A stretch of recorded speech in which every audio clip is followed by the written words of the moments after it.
Good morning. আজকে হচ্ছে বৃহস্পতিবার আর এখন হচ্ছে সকাল 8:30। আর এখন থেকে আমি আমার ব্লগটা স্টার্ট করলাম। তোমরা প্রত্যেকে কেমন আছো? আশা করব তোমরা প্রত্যেকে ভালো আছো আর আমরাও ভালো আছি।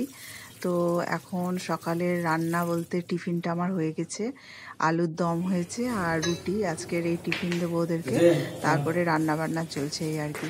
তো তোমরা আমার সঙ্গে থাকো, আশা করব তোমাদের ভালো লাগবে ব্লগটা। জুতোটা বের কর। তো এইদিকে দেখতেই পাচ্ছ গুনগুন রেডি হয়ে গেছে স্কুল যাওয়ার জন্য। ভীষণ ঠান্ডা, তো গুনগুন চোখ মুখ ঢেকে নিয়েছে একদম টুপি দিয়ে। আর ডবল ডবল সব পরিয়েছি ভেতরে ওকে, কারণ প্রচণ্ড ঠান্ডা। তো স্কুল তো যেতেই হবে, বাড়িতে থাকলে হবে না। তো ওই জন্য ওকে স্কুলে রেডি করে দিলাম। আর ও স্কুল চলে গেলে ওর বাপি এসে তখন খাওয়া দাওয়া করে আবার নিচে যাবে, এই ব্যাপার।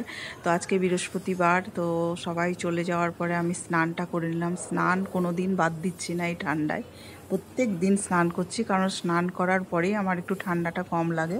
তাছাড়া তার আগে আমার খুবই ঠান্ডা লাগে।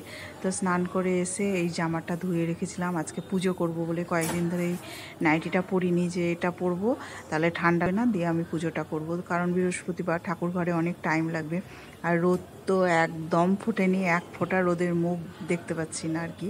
তো ছাদে যাওয়ার কোনো কথা নেই তার জন্য। তো কয়েকটা জামা কাপড় ওয়াশিং মেশিনে ধুয়ে দিয়েছি, সেইগুলো সকালেই ধুয়ে দিয়েছি কিন্তু মেলা হয়নি। পুজো করে ছাদে যাব। তো দেখো টিভি মানে কি বলবো, আয়নার থেকে মানে মোবাইলেই ভালো সিঁদুরটা পরা হয়, তাই আমি চলে এসেছি একদম মোবাইলের সামনে সিঁদুর করতে। আমার স্নান টান হয়ে গেল। আজকে বৃহস্পতিবার, তো চলো ঠাকুর ঘরে অনেকটা সময় লাগবে, তো ঠাকুর ঘরের পুজোটা তোমাদের সঙ্গে শেয়ার করব।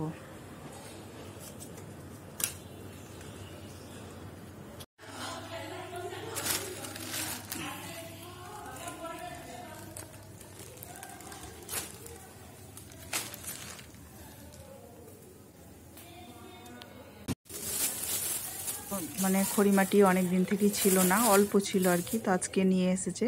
তো পুজোর সব প্রথমেই এটা জলে ভিজিয়ে দিলাম, তাহলে গলবে, আলপনা দিতে সুবিধা হবে। তারপরে আজকে ফুল নিয়ে এসছে, ফুলগুলো সব পরিষ্কার করতে হবে, কারণ বেলপাতা তারপরে দুব্বো সব একসঙ্গে মিশিয়ে দিয়ে দেয়। তো তারপরে আমের শাখা সবই আছে, তো সেইগুলো একটা একটা করে বাছতে হবে। তো পুজোটা এবার শুরু করে দিই।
তো পুজো আমার হয়ে গেছে, আর পুজোর সময় তো অত ভিডিও করা যায় না একা হাতে, বুঝতেই পারছো।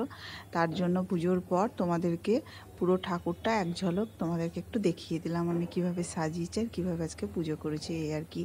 তো পুজো আমার হয়ে গেল, এবার একটু আমাকে খাওয়া দাওয়া করতে হবে।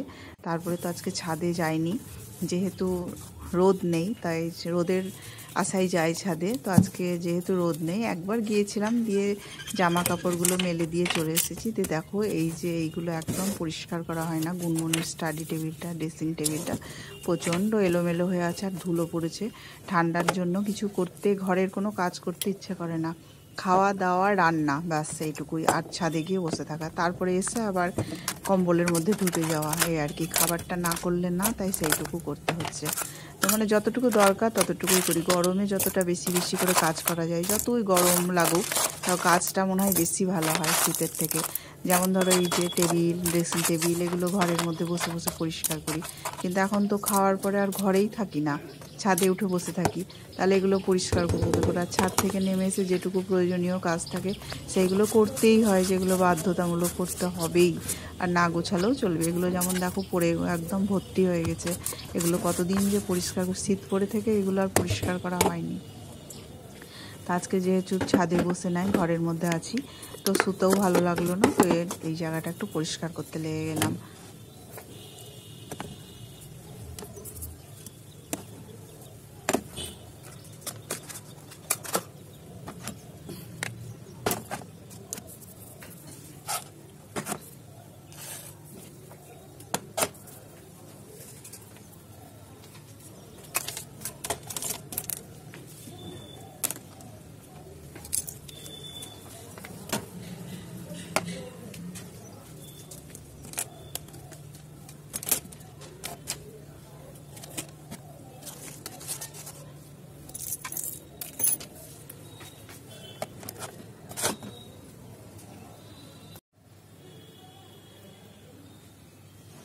তো সুন্দর করে ড্রেসিং টেবিলটা পরিষ্কার করে নিলাম, আর এগুলো সব এবার এইটার মধ্যে গুছিয়ে রাখলাম। প্রচুর শীতে ক্রিম আর বডি লোশন, বডি অয়েল অনেক রকম জমে গেছে, শীতকালে বুঝতেই পারছো ঘরে তো এগুলো থাকবেই। তাই এটা পরিষ্কার করে এবার খাটটা একটু পরিষ্কার করব। তারপরে দেখো এবার কিন্তু চলে এসেছি একদম সন্ধ্যাবেলায়। সন্ধ্যাবেলা আজকে ঠিক করেছি পাটিসাপটা ভাজবো, তাই তোমাদের সঙ্গে পাটিসাপটা তো শেয়ার না করলেই নয়, তা মাঝে আর কোনো ভিডিও করা হয়নি। তো একদম সন্ধ্যা টন্ধা দিয়ে রান্নাঘরে চলে এসেছি পাটিসাপটা ভাজার জন্য। তো আজকের পাটিসাপটাটা তোমাদের সঙ্গে শেয়ার করলাম, এর আগের দিনও করেছিলাম, কিন্তু তোমাদের সঙ্গে শেয়ার করা হয়নি, না করেছিলাম ভিডিও, তো ভিডিওটা যাই হোক কী কারণে ডিলিট হয়ে গেছিলো, ওই জন্য আর পোস্ট করতে পারিনি। তো আজকের পাটিসাপটাটা তোমাদের সঙ্গে শেয়ার করলাম। একদম ক্ষীরের মতো করে নিয়েছি দুধটাকে।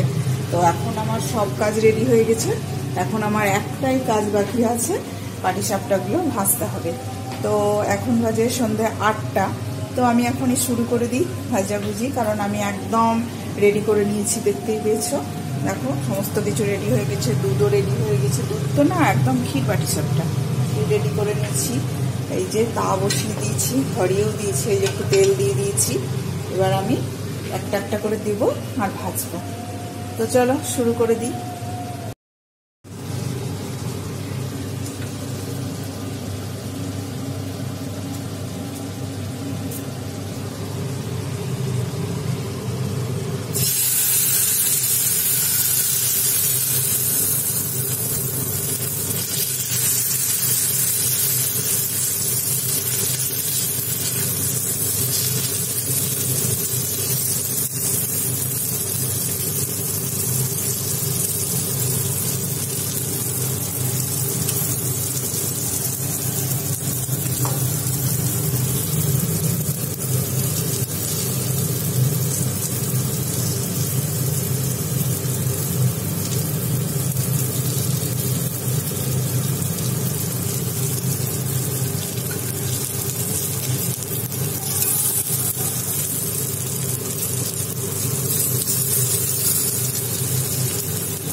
প্রথমটা নিয়ে খুব টেনশনে ছিলাম যে কি হবে না হবে, এর আগের দিন না উঠছিল না।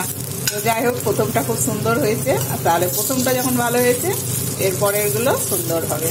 এর প্রথমটা নিয়ে খুব আমি টেনশনে থাকি, কি হবে, উঠবে না, কি লেগে যাবে, এরকম একটা ভাব মানে আমার মনের মধ্যে কাজ করে। তো যাই হোক এরকম, কারণ বারবার এরকম আমাকে যে ফেস করতে হয়েছে, যে প্রথমটা ওঠেনি, তারপরেটা ওঠেনি, লাস্টের দিকে ভালো হয়েছে।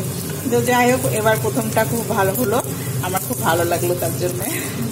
আর এগুলো করতে কোনো টেনশন হবে না। তো এই দিকটায় আমি রেখে দেবো, একটা করে করবো আর এই দিকটায় রাখবো, তাহলে মানে শাখাটা হয়ে যাবে। প্রথমে অনেকটা ঘি তেল দিয়ে দিয়েছি, এরপর আর লাগবে না, এবার এমনিই দেবো, এমনিও উঠে পড়বে।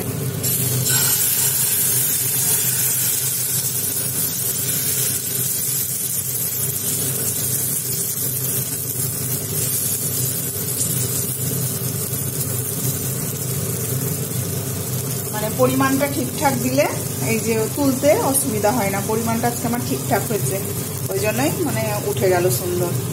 এখন আমি দুধে দেবো না, একটু সেকা হবে, তারপরে তখন দুধে ফেলবো। দুধ তো রেডি করাই আছে, একটু সেকা হোক, তারপর তখন দুধে দেবো।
দেখো আমার পাটিসাপটা ভাজা কমপ্লিট।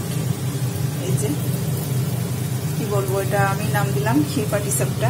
এই ক্ষীর পাটিসাপটা আমার কমপ্লিট হয়ে গেছে। আর এখানে তাওয়াতে কয়েক পিস রেখেছি, এটা ভাজা খাওয়ার জন্য, কারণ ভাজা খেতে ভালোবাসে, গুনগুনও ভালোবাসে, আর গুনগুনের বাপিও ভালোবাসে, আর আমি তো বাসিই ভালো। আর এইটুকু অবশিষ্ট থেকে গেল, আবার অন্য কিছু তৈরি করা হবে নেক্সট দিন। তো আজকের মতো ভিডিওটা এখানেই শেষ করলাম। তোমরা খুব ভালো থাকো, সুস্থ থাকো। আবার একটা নতুন ভিডিওতে তোমাদের সঙ্গে দেখা হচ্ছে খুব তাড়াতাড়ি। তো আজকের মতো টাটা, বাই বাই।